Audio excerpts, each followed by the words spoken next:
One solution that I considered for some time, even before I got into all of this, was that ISKCON should really have no gurus, period. In fact, it began floating this idea back around 1995.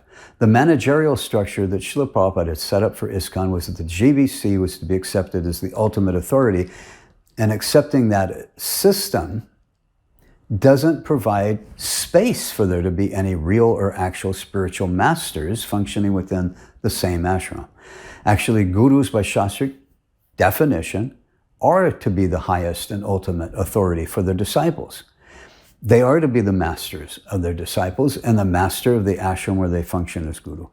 Yet the ISKCON ashrams have higher ultimate authorities over and above the gurus, which is the GBC.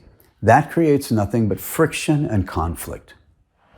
According to ISKCON's founder Acharya, the members of ISKCON must accept the GBC as our ultimate authority, but when the new members accept the GBC as a higher authority above the authority of their own guru, then they're actually accepting the GBC as their master, as their ashram authority.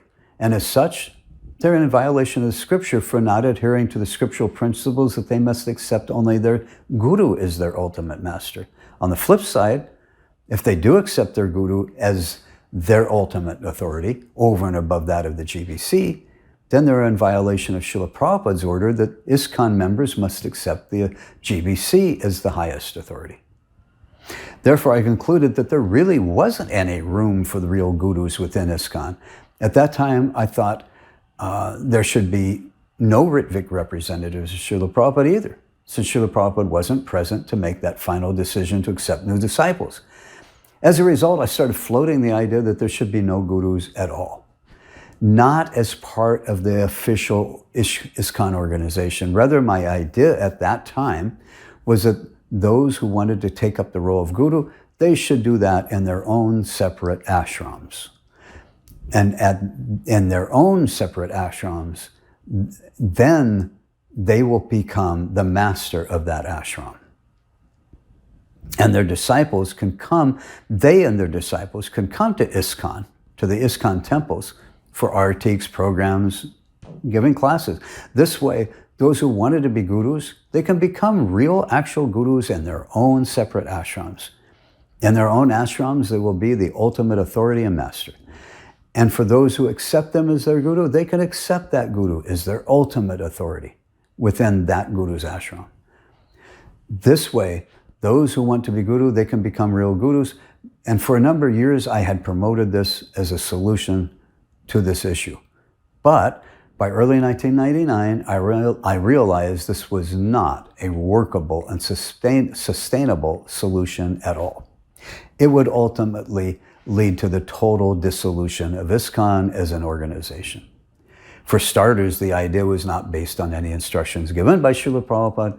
The problem is that while the gurus would become the masters of their own ashrams, this would mean that those ashrams would not be under the authority of the GBC, as they would be separate and independent.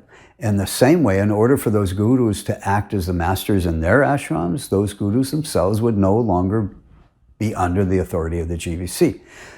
This means that in order for those gurus to start their own ashrams, they would be actually taking leave of ISKCON, taking leave of being under the authority of the GBC and taking leave of ISKCON. Along the same line, all those who became their disciples would also have to take leave of ISKCON for the same reason, because for them to accept their guru as their actual master and ultimate authority, they would no longer be accepting the ISKCON GBC as their ultimate authority. And in this way, there would no longer be any members of ISKCON. Obviously, such a system would ultimately lead to the total dissolution of Srila Prabhupada's mission, because all the only future members left in ISKCON would wind up being the new bhaktas, because as soon as one accepts a guru and takes a guru, they'd be taking leave of ISKCON and no longer under the authority of the GBC. So obviously, I realized that was not a viable solution.